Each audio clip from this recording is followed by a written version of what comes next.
വാചക കസർത്തു മാത്രം നിക്ഷേപമാക്കിയാണ് PC. George കഴിഞ്ഞ ദശകങ്ങളിൽ പൊതുരംഗത്തു നിന്നത്. എന്നാൽ പൂഞ്ഞാർ ജനതയും കഴിഞ്ഞ തവണ കൈവിട്ടു. പറച്ചിലും പ്രവൃത്തിയും തമ്മിൽ ഇത്രയധികം ബന്ധമില്ലാത്ത രാഷ്ട്രീയ നേതാവ് കേരളത്തിൽ ഇല്ലെന്നതിന് തെളിവാണ് അദ്ദേഹത്തിന്റെ മുൻകാല വാക്കുകളും ചെയ്തികളും. കാലുമാറ്റവും വഞ്ചനയുമാണ് മുഖമുദ്ര. ബി.ജെ.പിയിലെത്തിയത് പൊടുന്നനെ എന്ന പ്രതീതി ജനിപ്പിക്കുന്നുണ്ടെങ്കിലും കഴിഞ്ഞ UDF സർക്കാരിന്റെ തണലിലായിരുന്നു കരുനീക്കങ്ങളുടെ തുടക്കം. ഈ നാടകത്തിന്റെ അരങ്ങേറ്റം 2013-ലും മോദിയെ പ്രധാനമന്ത്രിയായി പ്രഖ്യാപിച്ച് RSS ക്യാമ്പയിൻ തുടങ്ങിയ ഘട്ടമായിരുന്നു. 2013 ഡിസംബർ 15-ന് മോദിയുടെ ചിത്രമുള്ള ടീഷർട്ട് അനാച്ഛാദനം ചെയ്ത് പൊതുവേദിയിൽ ജോർജ് എത്തി. ഈ സമയം UDF സർക്കാരിന്റെ ചീഫ് വിപ്പ് ആയിരുന്നു.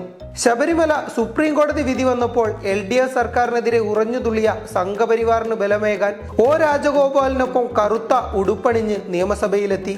ഇപ്പോൾ SDPI പോലെയുള്ള സംഘടനകൾക്കെതിരെ വാചക കസർത്തു നടത്തുന്ന ജോർജിന് ഈരാറ്റുപേട്ടയിൽ ബലമേകിയിരുന്നത് ഇതിലെ ക്രിമിനലുകളായിരുന്നു. ആ ഐക്യം പ്രദർശിപ്പിക്കാനായി SDPI പതാകയേന്തി പോലും പൊതുവേദിയിലെത്തിയിട്ടുണ്ട് ജോർജ്.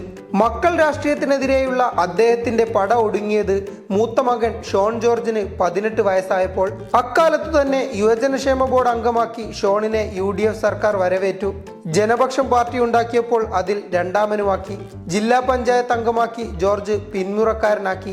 മക്കൾ രാഷ്ട്രീയത്തിനെതിരെ പറഞ്ഞ് ഡൽഹിയിലെത്തിയപ്പോഴും വലങ്കയ്യായും അണിയായും സ്വന്തം പാർട്ടിയെ പ്രതിനിധീകരിക്കാൻ മകൻ മാത്രം.